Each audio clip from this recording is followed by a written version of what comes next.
I definitely do think there is a difference in work ethic between people who are millennials and Gen Z. They want to work. They're really, really hard working, but we have workplaces that aren't transparent. They can sniff out your bullshit from anywhere, essentially. Isn't this like the epitome of Gen Z? Make the workplace work for us. Make work for me. So many businesses manage people out because they think that's the easiest thing. It's a missed opportunity to fire someone. People at an entry level feel very entitled to a much higher salary. When you don't work with intention, you will accept every meeting invite. You will work late hours. Time will be the biggest thing that holds you back. Not because you have too little of it, but because you're wasting lots of it.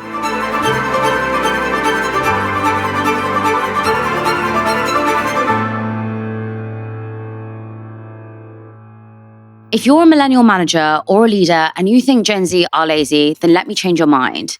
Because today I'm joined by Heather Elkington, leadership expert, first-time author, and someone who's flipping the script on everything we think we know about managing people.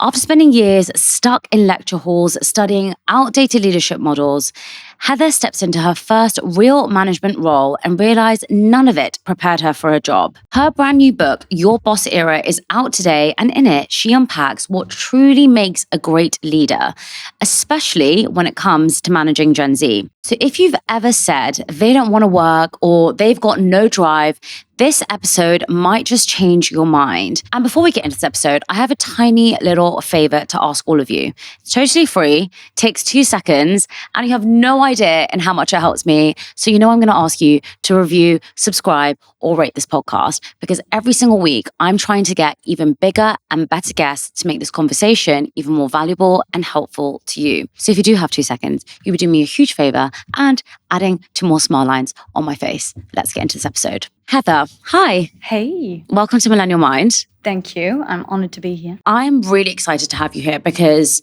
people are complaining to me all the time about how hard it is to hire people, how difficult it is to have a good relationship with them, and 3, how difficult it is to have hard conversations with them. And by people, I also mean me. You know, I have this conversation with a lot of other founders and they say it is the number one pet peeve when somebody leaves and you have to hire somebody else. And especially if you're an early founder like me, for example, I can't afford to pay someone 150K who's had like years and years and years of experience. So generally I do have to hire Gen Zs.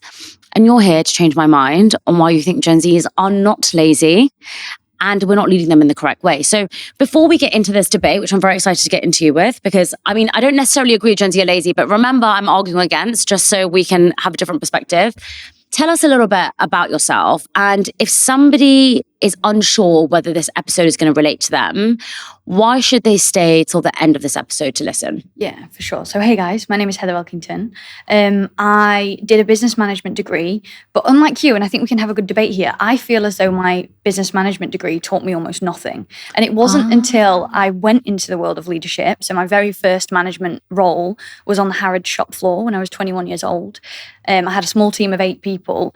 And it wasn't until I was in that role that I all of a sudden realized, okay, I'd learned all these things about Kaizen and the forward production line, but none of it really taught me what happens when someone turns up late? What happens when someone doesn't turn up for their shift? What happens when someone's gossiping about another team member behind their back? Like, is it toxic or is it healthy? Who knows? Right. And so I really just had this like very developmental experience where within a space of a year, I had to learn incredibly fast. I actually moved away from management for about a year and went into a PA role where if anyone at the minute is kind of stuck with their career and just unsure where to go and what to do, I always recommend going and being a PA or an EA for like a high growth founder startup business, because you will just learn so much. Like sitting next to, being the right-hand person to a CEO or founder, you see their inbox, you see their diary, you get to see like what it takes to be this sort of highly ambitious, fast-moving business person. So I went and did that. It was a very, again, like developmental experience, loved it, but then moved back up to Manchester and went to work for a very small tech startup business. I was the second member of staff there. I started kind of just doing everything, just as you do when you're a business of 2-3 people. My role wasn't really defined. I was a bit of support, a bit of marketing. But then as we grew the team over the space of a few short years, I naturally moved into marketing, social media. I just loved like documenting what we were doing behind the scenes, what we were doing with the team. grew the marketing team and eventually became the marketing manager, and then very quickly got promoted into the ops director role when we got to like a bigger team of about 15 people, and we needed someone to systemize the business, to kind of dictate what we wanted the culture to look like and hold people accountable to that culture. So I moved into that role. We then doubled the size of the business in the space of a year. So we grew it from 3 people all the way up to 30 people, from almost zero to multi-millions in revenue. And in 2021, we sold the business to Sage, which is a FTSE 100 massive corporate business. And as part of that deal, I had to go and work in the business for a few years. So my role went from being an ops director in a very small kind of contained startup, I think we're like 25 to 30 people at any given time, to all of a sudden being a ops director in like a huge global corporate, managing 5 different teams. Sage kind of pumped investment into us. Our teams got bigger. The systems got heavier. Like, you know, everything just changed for me overnight. And again, it was just this, you have to learn and you have to do it fast. And 2020 and 2021, we will all know was the year that the workplace kind of went through the biggest experiment we've ever seen in history of its kind, which was COVID. And it was saying everyone who was used to, like you and I, going into an office 5 days a week, it was never a question. It just, we never questioned the status quo. All of a sudden, we were seeing people who were happy to do that within the space of a year or 18 months going, but why should I? It's costing me more money. It's taking more time. I can do my work just as well from home. And so we have been through this so recently, like that was literally 4 or 5 years ago. And the workplace now, the kind of state it's in is that we have all these huge businesses that are seeing the stats around productivity and the office helping people connect and collaborate, blah, blah, blah. So they're kind of forcing people, mandating people to come in and saying, you've got to do minimum 3 days a week. But then you have the workforce who either never experienced it, like Gen Z, never experienced that coming in 5 days a week, or those of us who did sort of going, but why? Like, why am I spending the extra money? Why am I spending an extra hour, 2 hours? The average commute in the UK is 40 minutes either way. So an hour and a half roughly. Why am I spending that extra time when I could be with my kids? I could be enjoying home life. And so the work that I do now, so I, when I got into Sage, we did these like pulse survey reports that most corporates do, where you sort of send round like a 6 monthly report to everyone in the business. And after doing that a few cycles, my reports were coming back some of the best in class across 13,000 of our employees across the globe for like management style, culture, people staying, people wanting to stay, feeling passion, purpose in their role. And so very quickly, the learning and development team came to me and said, what are you doing? Like, can you teach us? Can you show us what you're doing? And they got me to run some workshops with aspiring managers, first of all. So people who were very junior, but wanting to be in management roles. And then eventually into our junior managers, so new managers, people who've been there less than 3 years. They sent me to Vancouver, they sent me to LA, lots of incredible places to go and teach these workshops on kind of like the modern principles of management, the ways that I was doing it differently to a lot of other people in the business. And alongside that, I started posting on TikToks. This is 2023. Started posting on TikTok, started posting on Instagram, started writing a newsletter and just documenting the journey outwardly as well as inwardly. Very, very quickly, those videos started going viral. People started wanting me to coach them and do a course for them and come in and train their team. And so within just 4 or 5 months, I'd left my corporate job. It was 2 years ago almost to the week. So it was July 2023 to set up my business, Fresh Leadership World. And now I create content. I'm an author, TEDx speaker, YouTuber, and just get to kind of impact new managers. That really is where my focus is. Like managers who are in the first 3 to 5 years of their management roles, who are figuring out that stuff from the ground up. And I guess where my uniqueness comes in is that I'm not a guru. Like I am not 20 steps ahead of these people.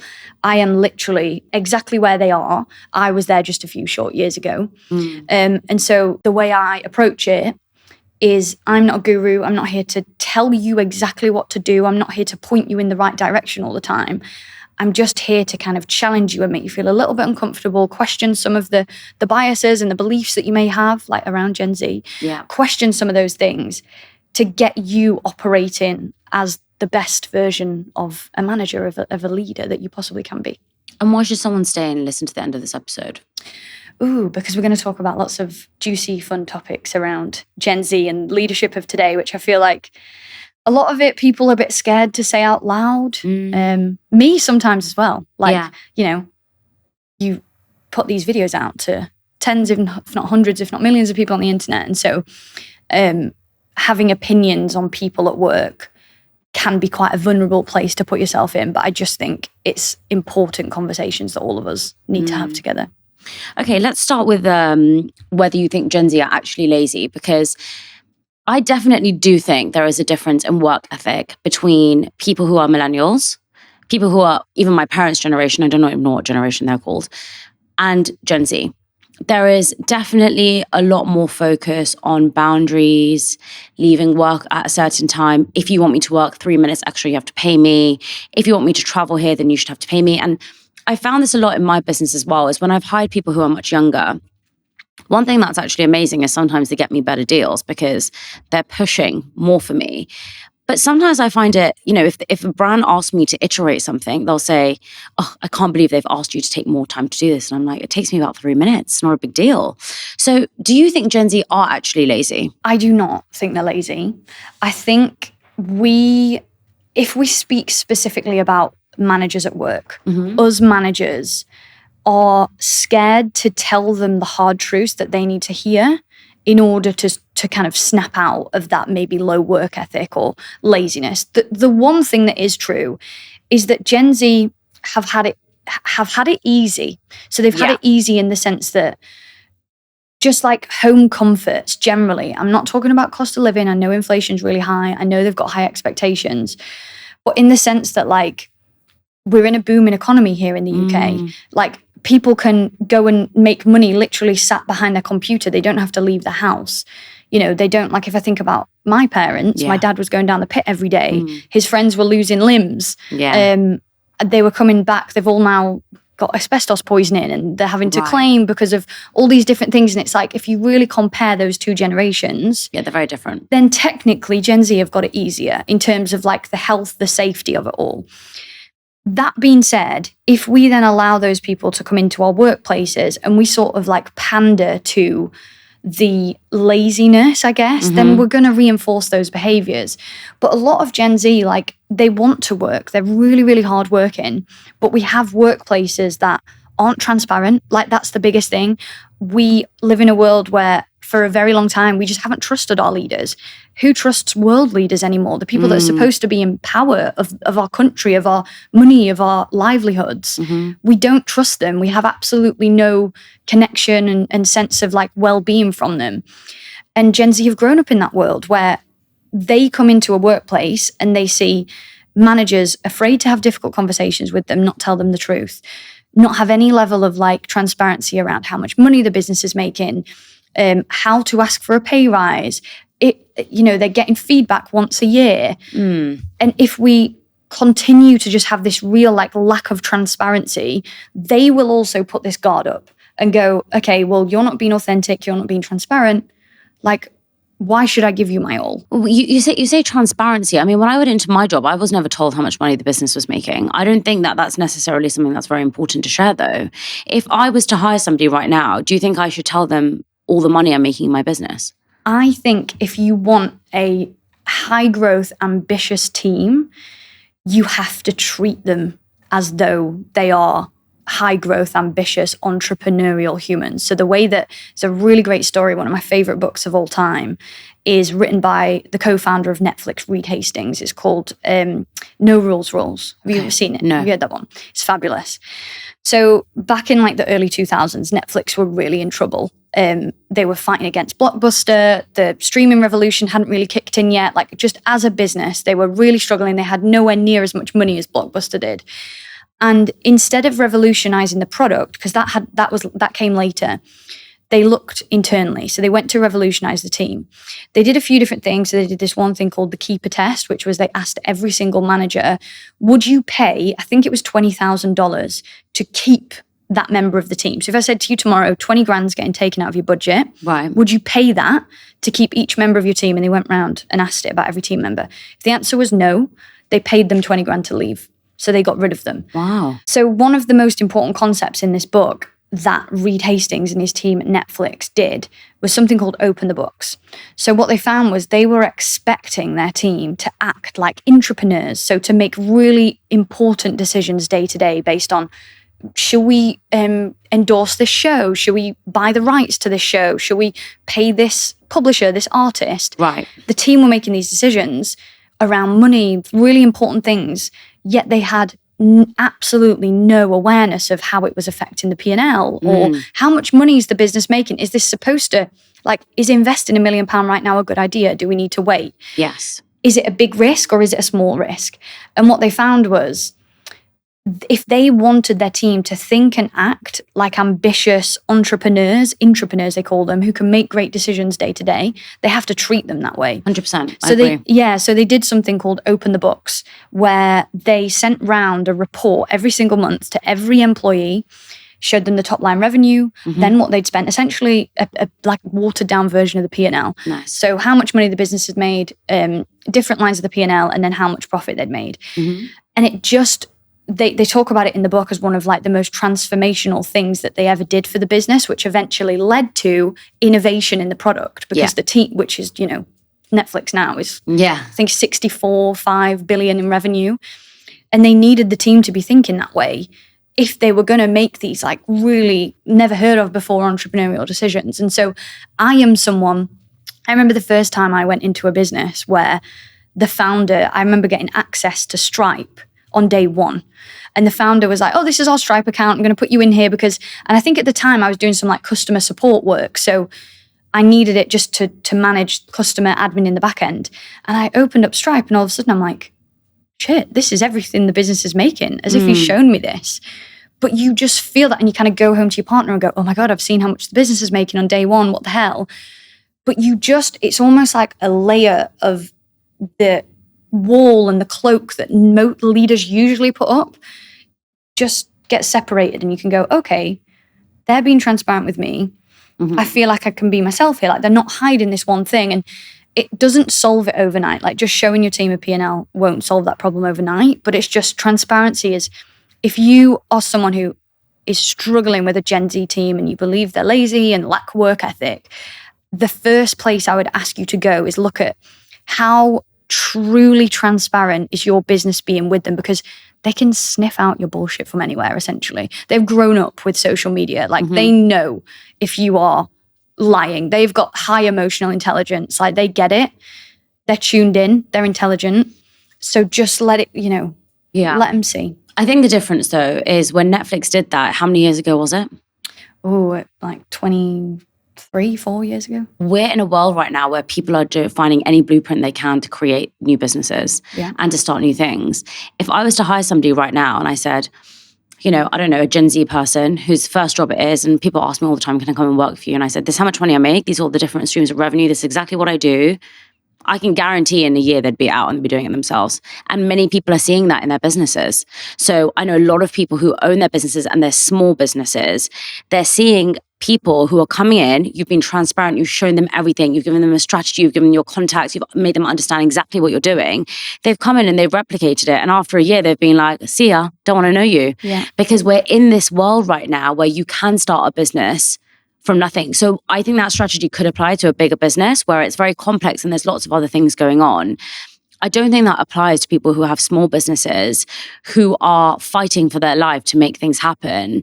And I often think that a lot of the time when you're so transparent and open about how much money you're making, people at an entry level feel very entitled to a much higher salary. The average salary in the UK as an entry level job is what, 35, 30?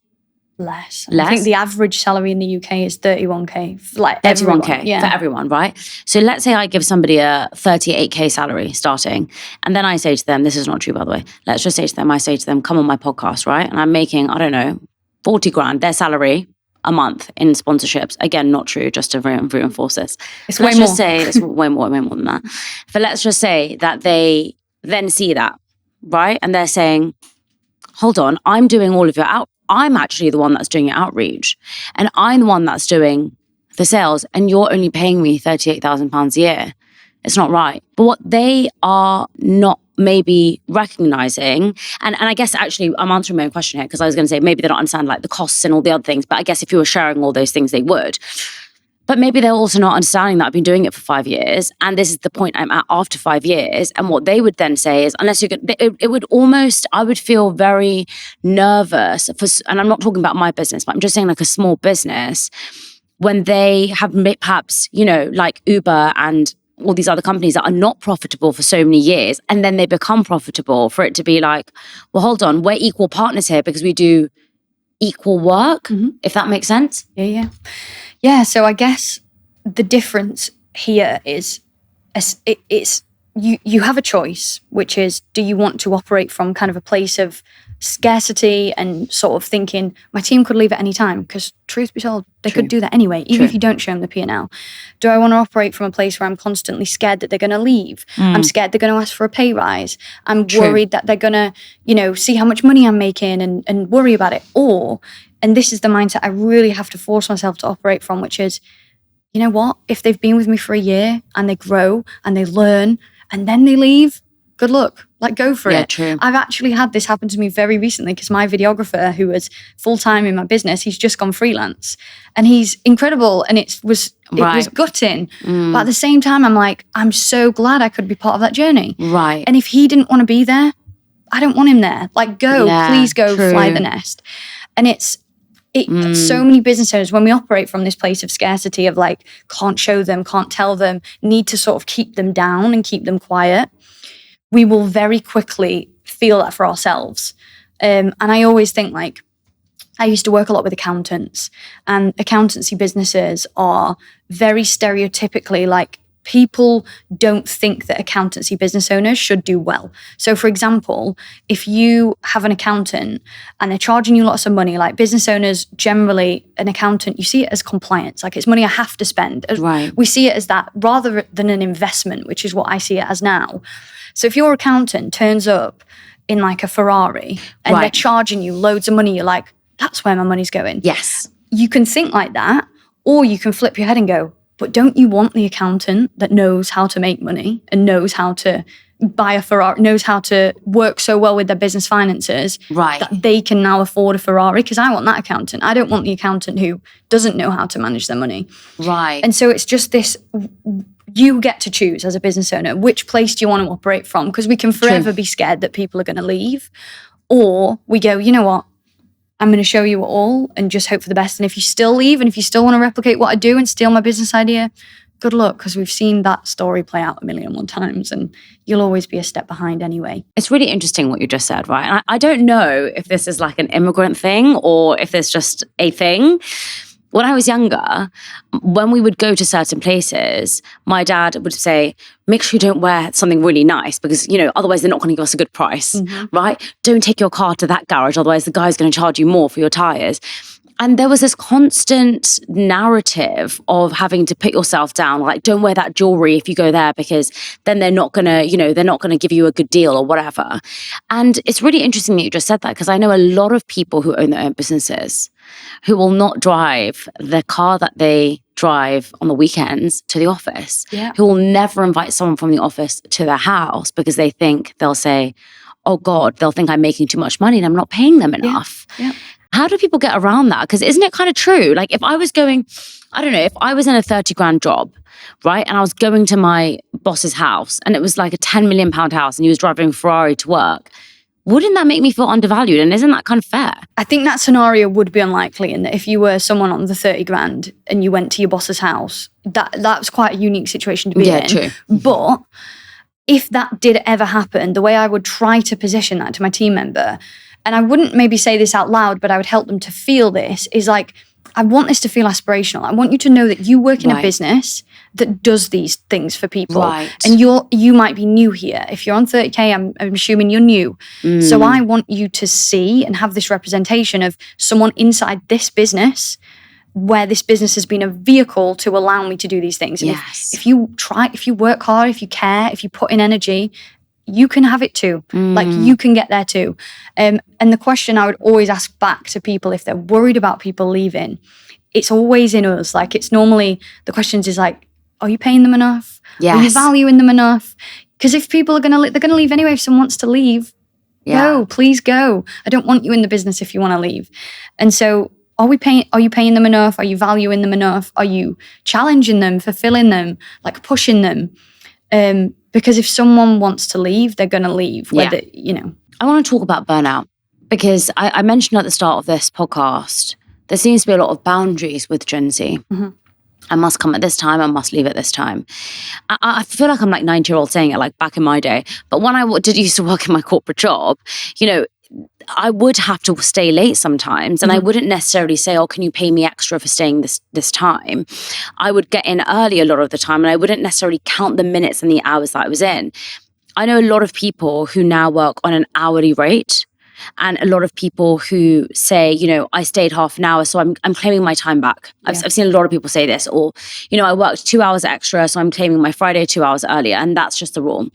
There was a survey done, Deloitte Global 2023, that said 46% of Gen Zs feel burnt out due to workload pressure, and many are actively choosing flexible, purpose-driven roles instead of hustle culture. Yeah. What are your thoughts on that? So I'm going to have to just take us back a couple of steps to talk about like time as a bigger, just a bit of a bigger picture, in that for highly ambitious people who will be the people that are listening to this podcast, whether you're in a management role or not, you're just someone who wants a lot from your career. Time will be over and over again, will be the biggest thing that holds you back. It will be not because you have too little of it, but because you're wasting lots of it. Okay. So before I get into talking about like setting boundaries around time and hours and all that stuff, the very first thing I say to someone, whether it's a manager who's struggling with their team wanting to leave early and not getting the work done, or it's just an employee who is really struggling to get everything done in the day and they're having to now make a difficult choice between career progression or end burnout, or setting some boundaries and then fearing that they're going to get held back. The thing I always say to them is, show me your calendar. And you've got the productivity. So like, it's show me your calendar. Yeah. Are you spending 60, 70% of your day in meetings? So the first boundary I need you to set is not, I go home at 5 p.m. The first boundary I need you to set is stop saying yes to spending 60% of your 9 to 5 in pointless meetings that aren't doing anything, because you're going to end up staying late because you're saying yes to all these things in the working day that you then get to 5 p.m. or half 5, 6 p.m. and you go, shit, I've still got my whole to-do list to do. I've not even started there yet. But how do you say no to those meetings? When I was in a corporate job, I had to go to the daily stand-up and then the weekly stand-up and then the comms plan update. And then I had to give the update. And then I had to have... The meetings were there every week and you have to go to them. How do you say, sorry, I've got too many meetings today, I'm not coming to them? I always think as a quick fix, it's good to look at the week and go, what is here that I can cancel or push back or shorten even? Like if it's an hour meeting, can we make it 20 minutes? But especially when you are in a leadership role, you now dictate your calendar. I don't care. And I appreciate a lot of corporate businesses, because I was in one, will have these weekly rhythms. They'll have seniors who send you meetings that you feel like you can't say no to. But I guarantee you will be respected more by your seniors when you value your own time and you start to push back and say, this is great that you think you need to spend 20 hours a week in meetings, but I know a better way. Can we test my way? Figure out how you can lower it down with you, especially with your own team, because you kind of have authority over that. But then also pushing back on those seniors, because the only way other people will value your time is if you value it. 100%. That's it. So true. If you let people walk all over you, if you let every morning, if you come into work and you've got 3 new calendar invites with no agenda from some random person in the organization that just wants like a quick catch up, and you're just blindly saying yes to it, that you don't have any boundaries over your time. Like you're wasting so much of it. And so before I even start to go, we've got a problem with people wanting to leave work early, it's like, let's start to get better at how we're using this 8 hours, 9 hours. Let's get better at that. If you get really good at that, if you start to get, and I did actually do this, if you get to the place where you have your 8 hours, you maybe only have one, if not two max meetings in that day, and you are spending deep focus time working on the important things, the things that truly matter, then you're still getting to the end of the day and your to-do list is as long as your arm and it's all urgent. Then we've probably got some sort of like roles and responsibilities issue. Maybe we need to delegate. We need to look at delegation. And so it's a hard when people bring this question to me, I always say we need to go back a few steps, because I'm like, I need you to show me your calendar first, because I truly believe no one, unless you are an early stage entrepreneur like I am right now, and it takes just graft. It does. And it's for you. You're putting the graft into you. Yes. Unless you're in that position, if you're working for someone else, I don't believe you need to work outside a 9 to 5. I think you can get your job done incredibly well. And I know that because I did it. You can get an incredible job done. You can smash leading a team. You can do your to-do list. You can just achieve incredible things inside a 9 to 5. The problem isn't people won't work longer hours. It's like we've got this just epidemic of toxic pointless meetings, just quick check-ins. We've never been more reachable. So we're constantly, while we're at work, like every 45 seconds, we've got a Slack message popping up or a Teams message or an email. And that never used to be the case. Even just 10 years ago, like Slack wasn't even really a thing before COVID. It was only in kind of like the cool, fast, agile startup businesses. And so I think when it comes to time and boundary setting around time, Gen Z, whether it's Gen Z or whether it's Gen X, which is our parents' generation, by the way, someone a generation older, we actually don't need to be working late. If you're working for someone else, I don't think you need to be working late. You just need to get better with your day. You've got and if you can't, like if you feel like you can't be excellent in 8 hours a day, I need you to show me your calendar, because there's lots of things you're wasting time on.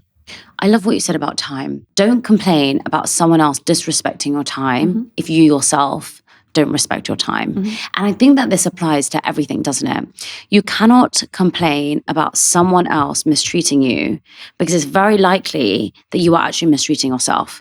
You cannot complain about someone else not respecting you, because it's very likely that you're not respecting yourself. And so often we don't realize that how we present ourselves allows other people to mirror that exact same behavior. So if I say, oh my God, for example, I don't know, my hair looks so shit, someone else might, the next time they see me, be like, your hair actually does look a bit shit, doesn't it? Because I've allowed them to talk to me in that way, because they've heard me talk to myself in that way. And that might not apply in one scenario, but let's say you're constantly talking to yourself like that, it will make the other person feel it's comfortable because you've done it so many times. So I really, really love that point. But it's really difficult for me, right? Because you said Gen Z shouldn't have to work outside their working hours. That's an employee mindset, by the way, in my opinion. I don't know if you're going to agree with me or not. An employee mindset, in my opinion, is like, I will do the task. I need to get it done. I'm not going to do anything outside of it, which is fair enough, because you're not doing it for you. An entrepreneurial mindset is like, I will do what needs to get done, no matter the time, the cost, the whatever, right? So I will make sure that I go above and beyond. I won't just do a job. I will like make sure it's unbelievable. That to me contradicts the Netflix situation, which is let everybody think like an entrepreneur, give everybody the insight, give everybody that spirit. They're two different people, in my opinion. The Netflix people who are like the entrepreneurs, for example, who know exactly everything about the company, who want it to succeed, who perhaps don't want the pressure and the stress of working on the weekends, but they do have that drive to make sure, you know, at 6 p.m. if a deal comes in, they're going to close the deal because they know the business strategy. An employee mindset is like, the deal is coming at 6 p.m. It's not the end of the world if I don't secure it tonight. I'll come in tomorrow and I'll do it tomorrow. It's still going to get done. The entrepreneur mindset is like, a deal's coming at 6 p.m. This is amazing. Let's set up a call with them now. I'm so excited. I can't wait because it's my business. It's my baby. They're three different kind of categories for me. I think we're sometimes confusing the entrepreneur and the employee. I would see it as a spectrum. So this is when you were speaking, I was like, I agree with everything you've said. But I would probably see it as kind of like, and when life gets fun and leadership gets fun is when you do everything with intention. When you don't work with intention, you will accept every meeting invite. You will work late hours because you just feel like you have to. You're just on someone else's clock. You're just reacting. But if you intentionally, if I am a human being who intentionally thinks, actually, I am going to sacrifice my evening to work late because I truly believe I want to invest my time and energy into this business. True. Because I think it's going to do the same back for me. And I am happy to make that sacrifice. If that's done intentionally, go for it. Yeah. And I know so many people like that. I've done it before.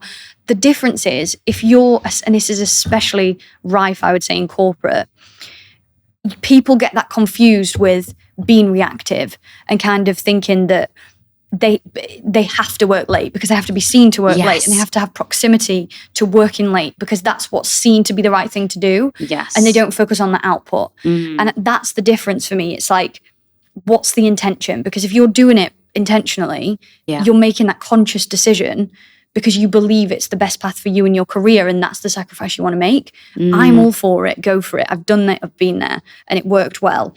But if you're just going with the ebbs and flows of like, someone in America's called me tonight and I've got to answer it, and my boss wants to have a meeting with me at 7 a.m. so I'm going in and I'm missing out on sleep because I'm anxious and stressed and now I'm burnt out, like that's when I stop and go, you need to is this worth it? Like, are you in the right workplace? And I think in the past, and this is where we get to the Gen Z boundary bit, social media is just insane to even think about, like TikTok, the world of TikTok. And I am someone who, I will admit this, I'm chronically online. Yeah, like, me too. Yeah, I'm a scroller. I love TikTok. I love doing scrolling also. Exactly. Great time in my life. And so we never before have had the representation of like other employees who are in the same situation as us.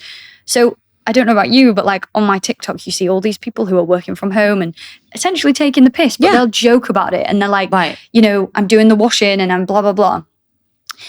And it's hard. It becomes hard then. It becomes really hard as an employer and as a manager because you see that and your brain goes into panic mode. Of course and it you're like, does. are my team even working? And so it's a really hard discussion to get into, but it's like, pick your fighter, pick who you want to be intentional. If you're a high achiever, if you really want to prioritize your career in life, because I know lots of people who don't. Yes. And they don't want to, and that's fine. Exactly.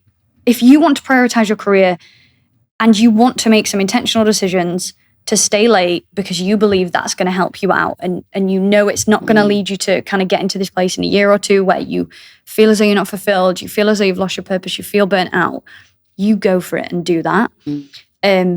But it's just being intentional. It's really interesting that you talk about that because I really do think one of the reasons why people are people pleasers is because they're so scared of confrontation. And what that leads to is just changing jobs constantly. And I actually have a stat here that I really wanted to share with you. LinkedIn data shows Gen Z's changed job 134% more than millennials did at the same age. And their top reason is lack of career growth or feeling undervalued, which I think is really interesting because I mean, given the conversation we've just had, I think there's lots of things that you've mentioned that could increase people's chances of career growth. Like you said, the aspirational element. And then you've also said, you know, the feeling of feeling undervalued. I definitely understand. If you're not transparent and honest with your employees, it can make them feel undervalued. But it is hard to, number one, have a difficult conversation with a manager when you're just starting out. And when you're a manager and you've got to have a difficult conversation with an employee, it can also be really challenging. So I think let's tackle that bit first and then move on to what we do if we're so scared as a manager of our employees constantly leaving. Because that's a huge problem. It's happened to me also. It feels like people come in, they do the work, they do the experience, they're like, right, see, I'm doing my own thing now. And it can be quite difficult. Once upon a time, like a long time ago, 25,000 years ago, being a people pleaser was the difference between us belonging to the tribe or being eaten by a bear. So like people pleasing, belonging to that tribe, people liking us, people wanting to stay around us and protect us and love us was the innate difference between that and being left alone and being eaten by a bear. So it's very much within our soul, within our wiring to people please, get people to like us. And you know, on a certain level, that has done people well for their careers. Like, you know, play the game, climb the ladder, etc.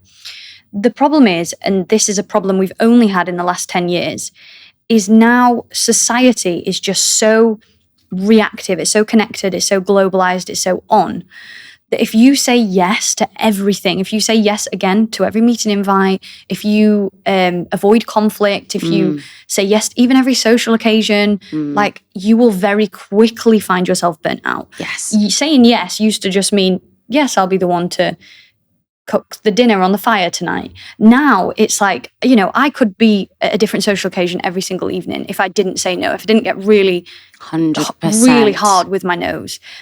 And so when we are people pleasing, it is wired within us.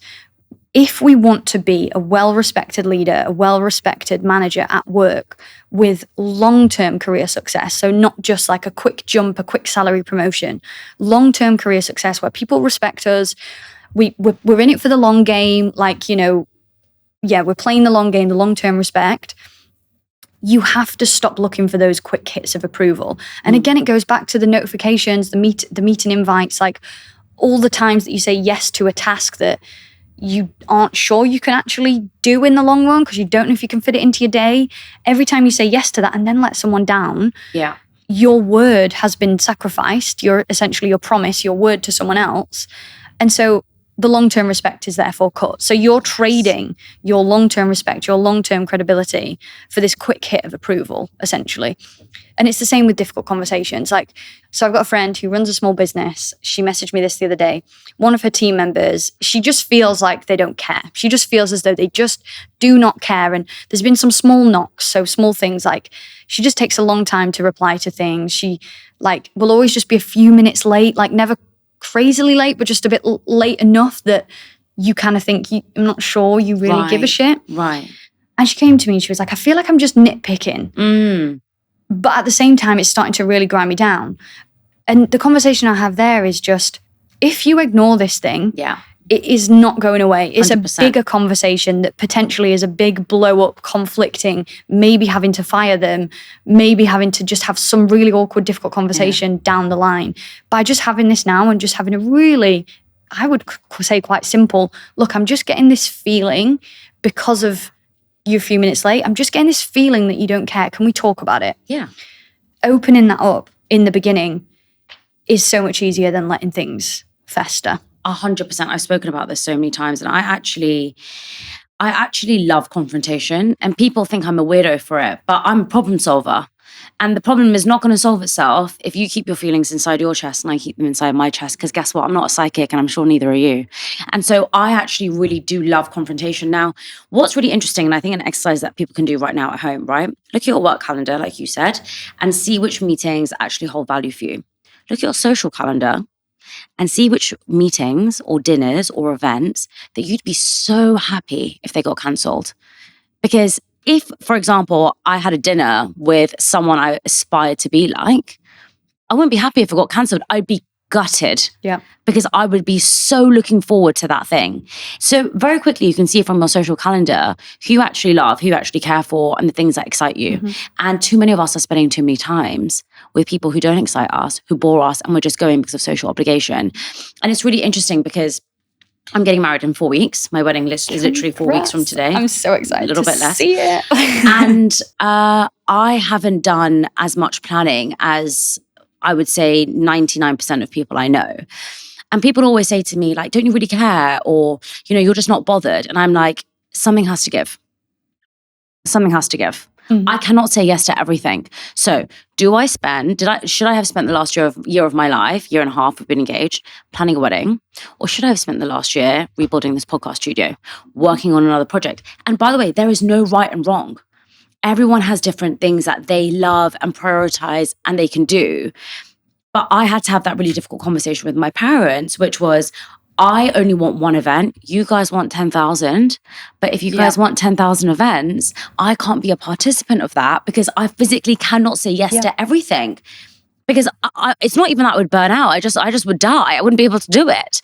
And I think we've got to learn how to say no, but we can only do that when we're super clear and transparent about what we want.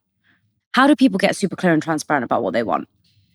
Ooh, so I'm going to put this question back on you in a second, because the way I think about strengths, and I would love to hear the way you think about it, is the way I think about a strength isn't something you're good at. It's not. Interesting. It's not something that you can wake up in the morning and do easily. So there's lots of things that I'm good at. Like, I'm good at decorating my home. Yeah. I'm good at reading books. I read books really fast.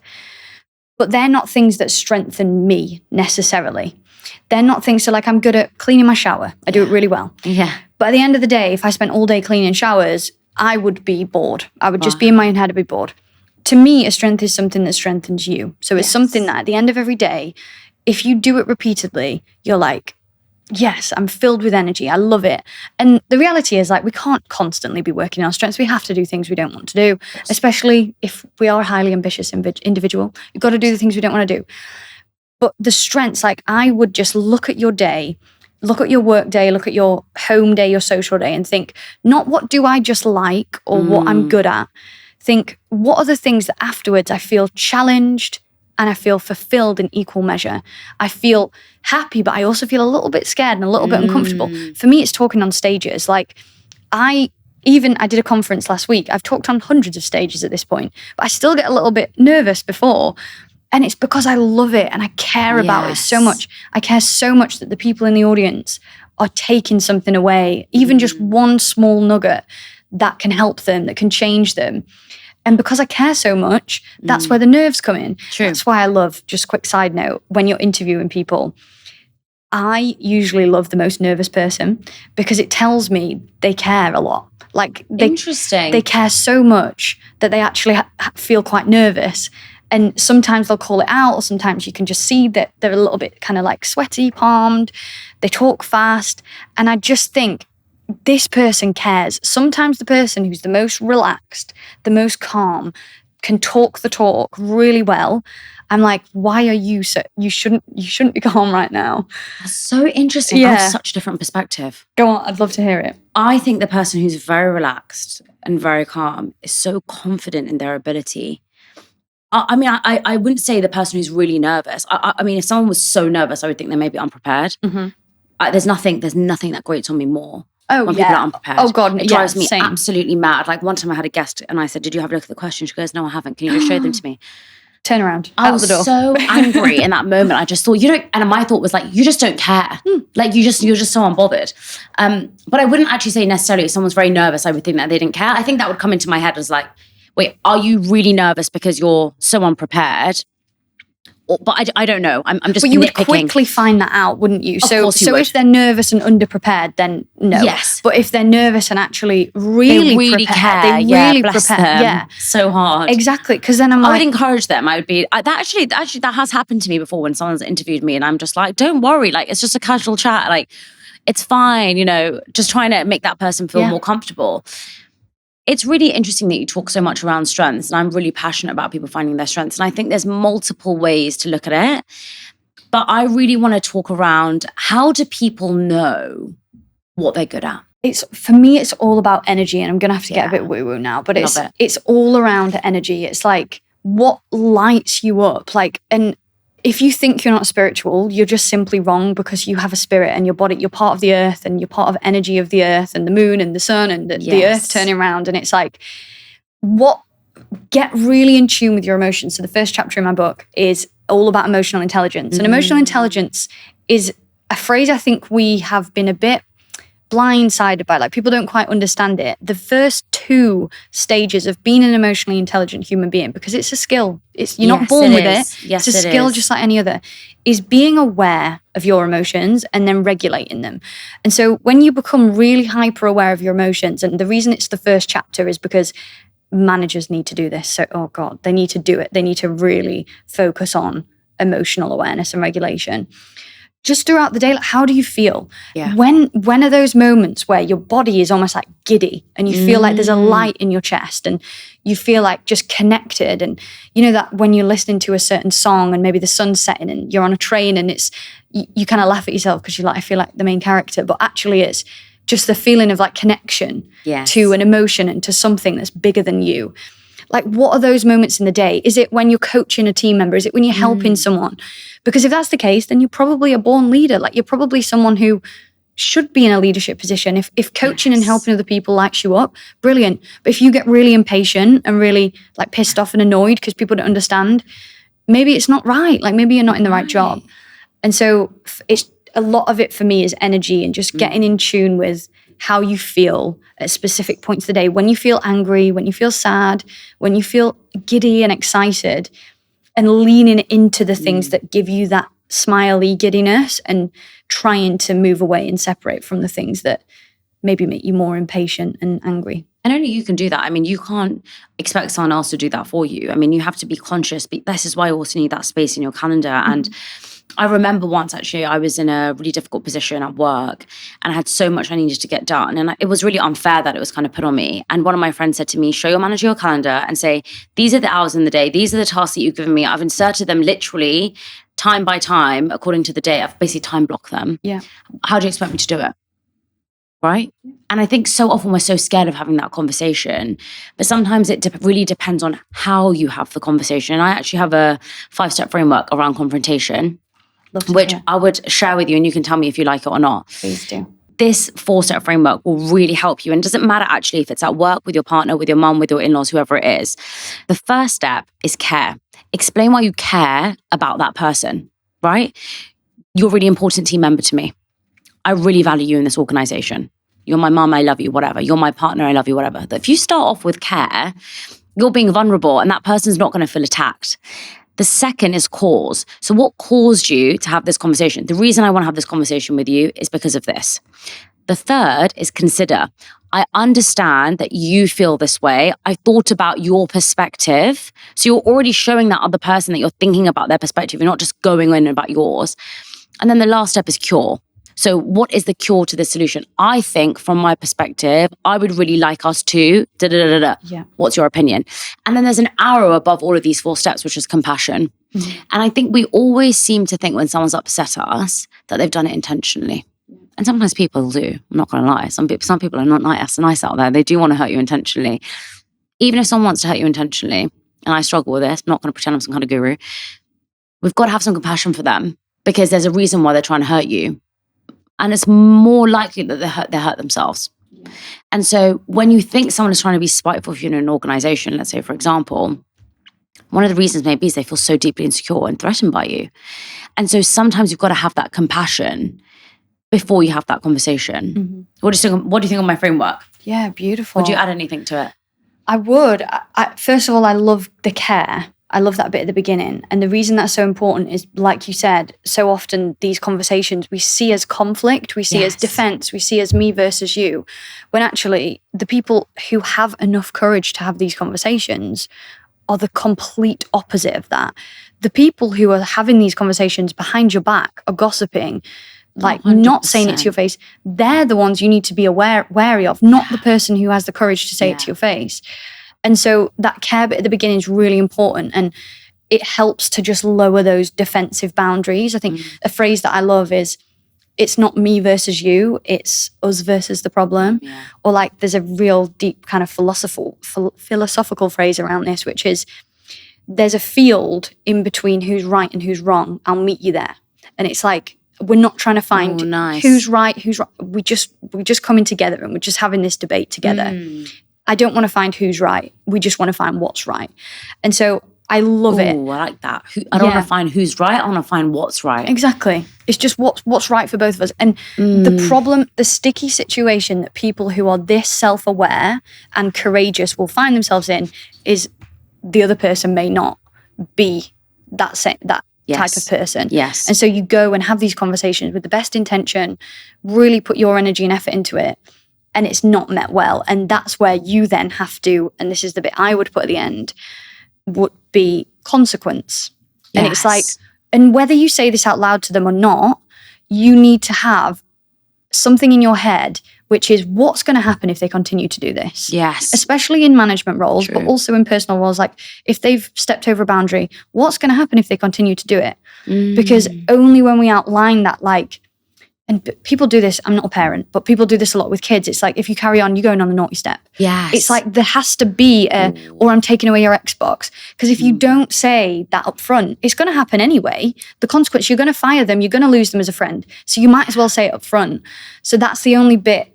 I love that. Yeah. Because what you caveated there, which I think I've experienced many times, is sometimes you can be really emotionally intelligent and have a conversation with someone and really want to change. And they just don't listen. And then you haven't laid down the consequence. So then you're the psychopath who's just suddenly laid down this consequence. So I actually love that. Another C, so that works really, really well. Yeah, I was about to say. You just made a really interesting point though. You said, I don't care about what's right and what's wrong. I just want to find what's right for us. Isn't this like the epitome of Gen Z, which is essentially like make the workplace work for us, make work work for me?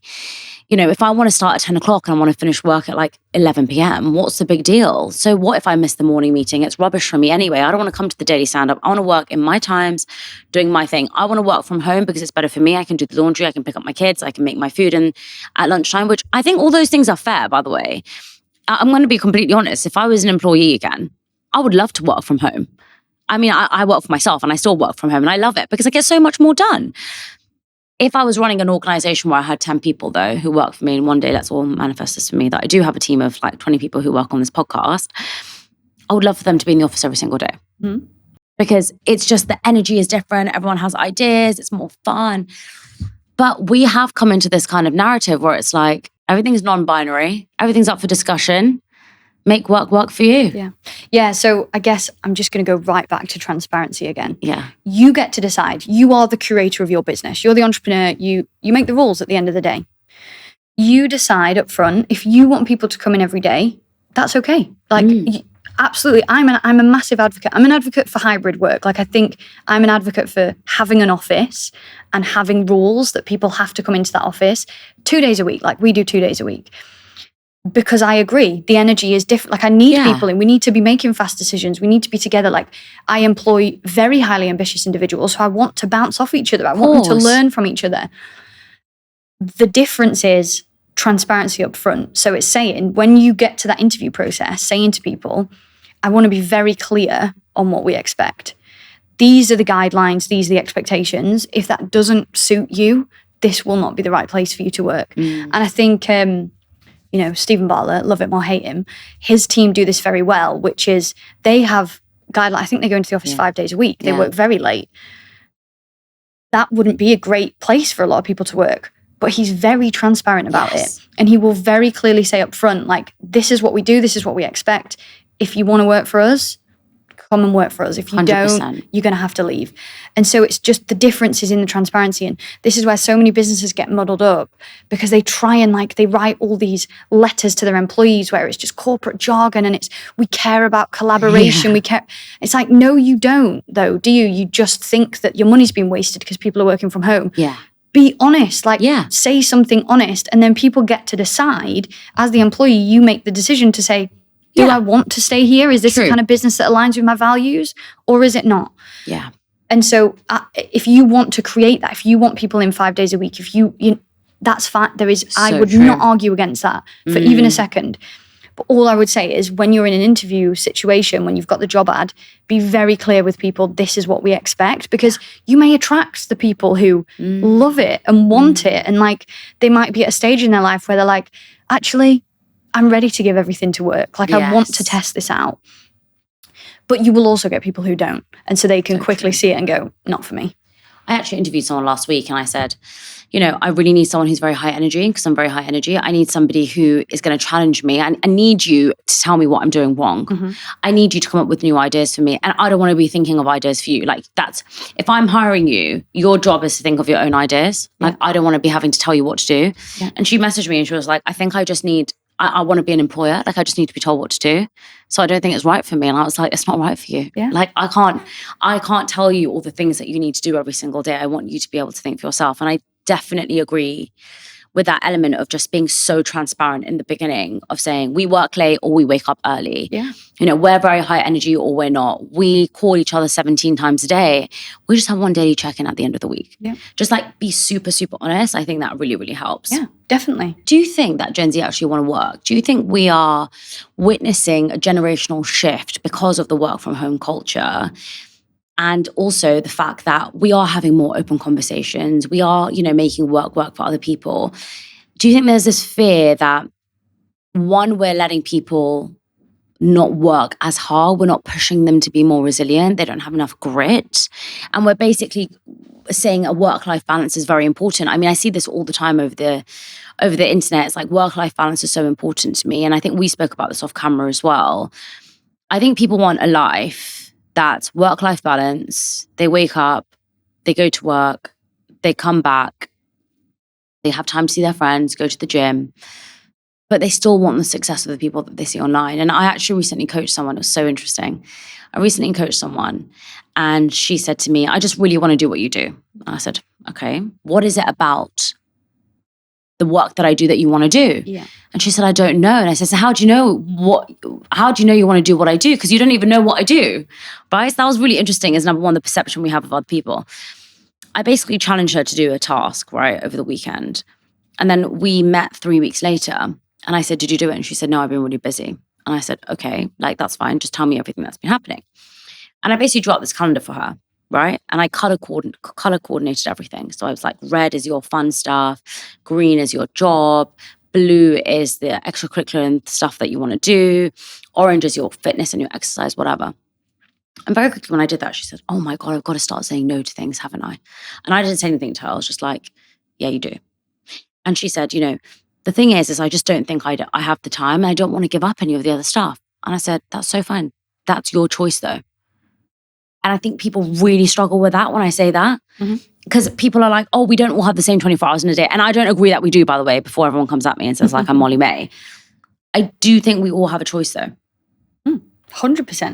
And I think actually a lot of the responsibility of this is on people like you and I and people who are even, people who are right at the top of the game, business owners, really ambitious, like high net worth individuals, to just say to the world, do you want what I have?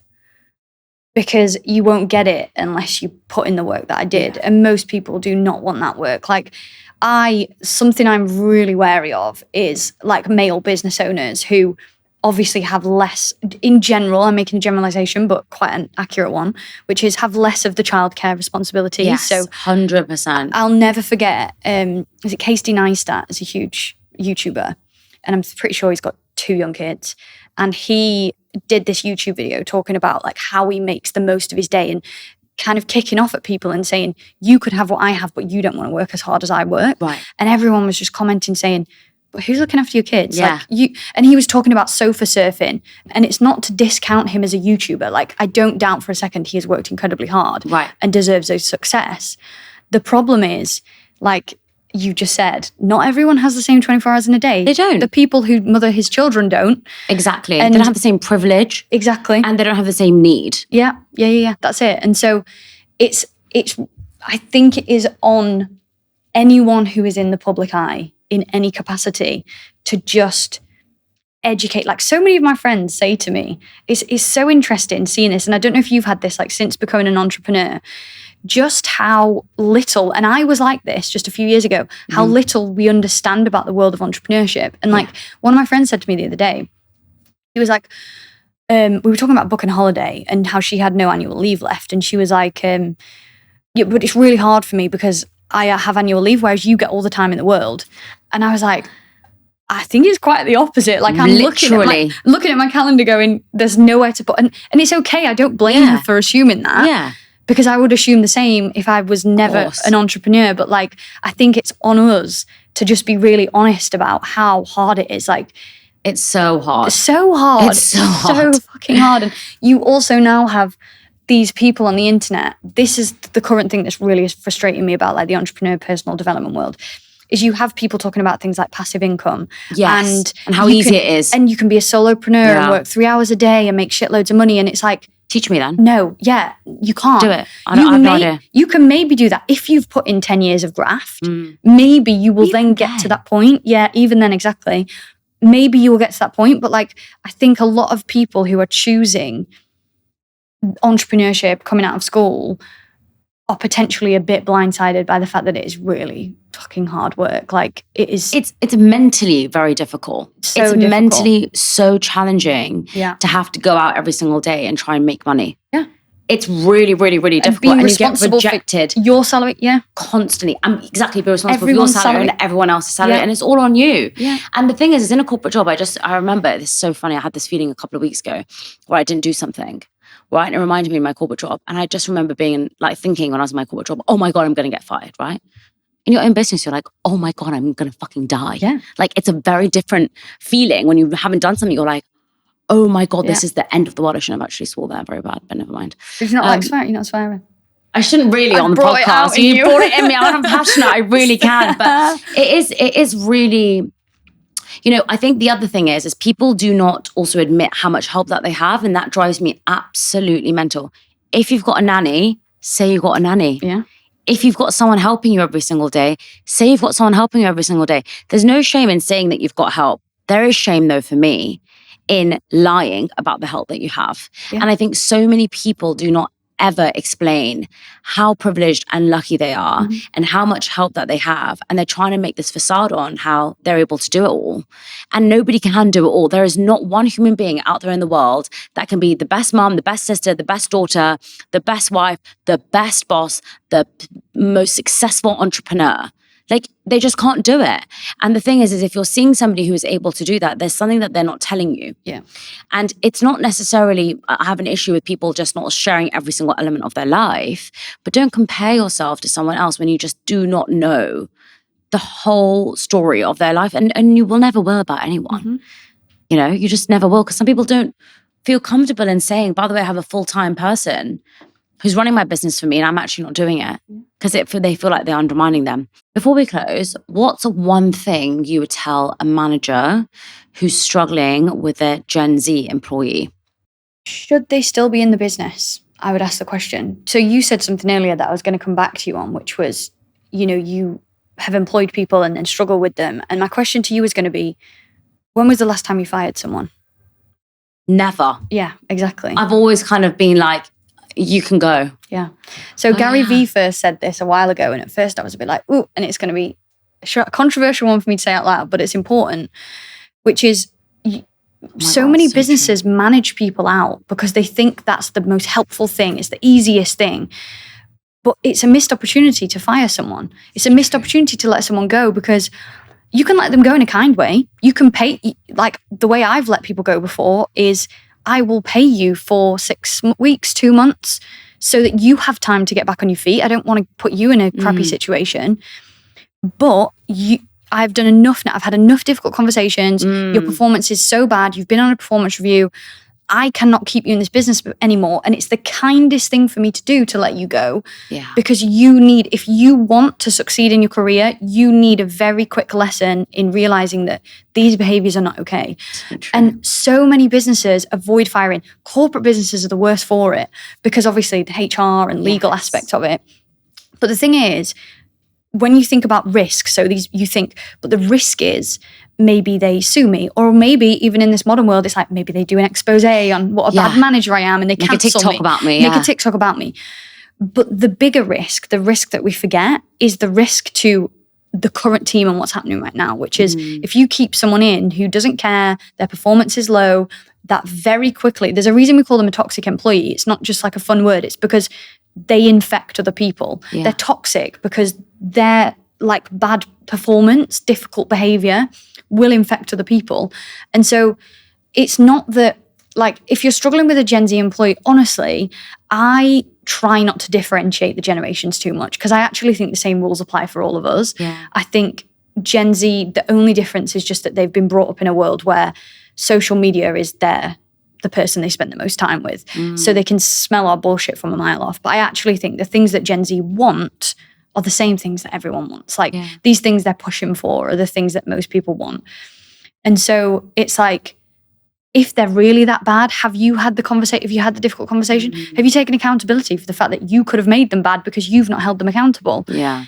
And then if they get really bad, why are they still there? Because that's on you as a manager. If you're scared to have those conversations. Sometimes it's better having someone do something than having someone who does nothing. Yeah. And everyone has flaws and everyone has strengths. So sometimes this is such a good exercise for me, because there is someone and I'm like, I need to get rid of them. Yeah. But they have strengths also. You have to be willing to fire your top performer if they don't align with your company values. Sure. Because even though that person, maybe they're closing some deals, maybe they're bringing in some sales, they're hitting KPIs, behind the scenes, if they're diminishing other people, making other people feel like shit, like holding other people back, gossiping, making like pushing people down, seeing work as competition, you might get one high performer, but the 10 people sat behind them are being held back. True. Whereas you let that person go and everyone can kind of just take a breath and go, yeah. And it's hard when they're a high performer because you think that your business results are tied to them, but it's not the case. Like the rest of the people will step up. What's the one piece of advice you'd give to an employee who's struggling to have a difficult conversation with their manager? I would say the confidence that you are looking for just comes first by doing the reps with having the courage. Confidence is the reward that you get after having the courage to do it, even when you didn't have the confidence. And so I would just say, like, even if you're scared, even if you're worried it's going to be a no and you're going to get rejected, like, even if you're fearful that they're going to see you in a different way and they're not going to like you, having that conversation is just like one vote for you. It's like one vote for yourself and saying, actually, even though I feel all these feelings, I feel scared, I'm worried about being rejected, I want to people please. When you say, actually, no, I vote for me, I back myself. And that's essentially what entrepreneurship is as well. It's like this whole spiritual journey of I back myself again and again and again. Even when I doubt myself, I just have the courage to say, no, I can figure this out. I have no idea how, but I'm going to do it. Just having that courage. Like, there's no real advice. There's no quick pill. It's not going to be easy. It's just, could you send the first message to say, can we have a quick chat? Yeah. And then it's that's the first bit of courage. And then you get in the room and maybe you have to write it down and say it from a written notebook, and that's okay as well. But just knowing that, like, a lot of people, I got asked a question on stage the other week, which was, how do you have the confidence? And I'm like, the confidence is just a byproduct. Like, it was the courage. It was the first time I stood on a stage a few years ago.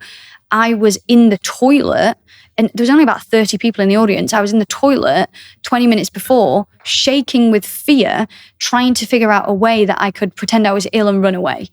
Like, I was stricken with fear. When I got up, I just spoke so fast and got through it as quickly as I could. And when we got to the Q&A, I was like, any questions? No, okay, I'm going, moving on. But I just did it. Like, you just have to go, I'm voting for me today, even though I'm scared, even though my hands are shaking, even though I feel sick to my stomach.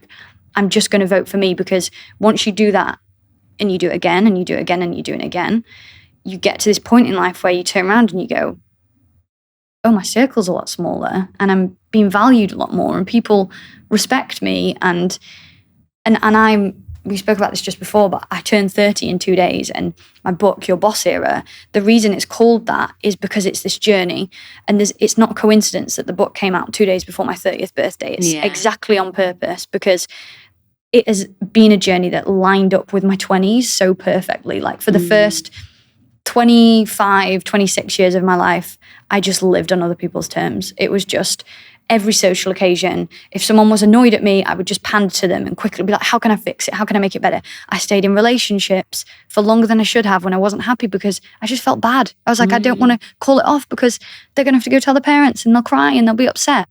And just having that almost like too much empathy for other people and letting it get in the way. Whereas when my career started taking off and I almost didn't have a choice, it was like, fight or flight. Like, you have to fight to be in this position. Otherwise, you're very quickly going to drown. I learned so fast, you need to start saying no. You've got to start letting go. I started saying no to social occasions. I started saying no to just things that I didn't want to do. Even like meetings that I just thought, if I say yes to this meeting, it means at some point this weekend, when I want to be with my partner walking through a field holding hands and having a nice time in the sun, I'm actually going to have to be hunched over my laptop because I've not finished my to-do list. So I've got a choice. I pluck up the courage to say no, even though it might piss some people off, or I just go with it and then I'm annoyed at myself and I don't vote for myself this weekend. I love that. And I really, really enjoy your book. And it's kind of crazy that it's your publication day today. So thank you for being here with me. Thank you for writing this book. And thank you for this podcast. Thank you so much. Thank it's been you. a pleasure.